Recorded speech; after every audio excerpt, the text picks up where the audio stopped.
મારું નામ ગામેથી મનહરભાઈ કાળાજી છે. હું અરવલ્લી જિલ્લાનો વતની છું. મારે ઘૂંટણના ડાબા પગે ખૂબ તકલીફ હતી, સખત પેઇન થતું. એ મેં 2-3 જગ્યાએ એકદમ મોડાસા ભિલોડા બધે બતાવ્યું. બધાના રિપોર્ટ એવા હતા કે તમારે રિપ્લેસમેન્ટ કરવું પડશે. પછી વોટ્સએપમાં જોતા બેન્કર સાહેબની હોસ્પિટલનું મેં જોયું, વિડીયો જોયો. એમના વિડીયોમાં હતો કે નોર્મલ કોઈ જાપાનીઝ ટેકનોલોજીથી ટ્રીટમેન્ટ કરતા રિપ્લેસમેન્ટ કરવાની જરૂર નથી એવું મેં જાણ્યું ને, એટલે હું સીધો આવ્યો અમદાવાદ આવીને બેન્કર સાહેબની મુલાકાત લીધી. ત્યાં બતાવ્યું મેં તો બેન્કર સાહેબે કહ્યું કે તમારે રિપ્લેસમેન્ટની કોઈ જરૂરિયાત નથી.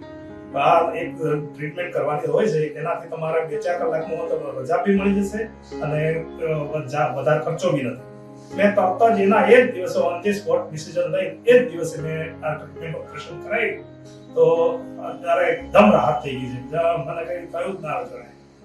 એટલે બેન્કર સાહેબનો ખૂબ ખૂબ આભાર કે જેથી કરીને મારે આ રિપ્લેસમેન્ટ બચી ગયું.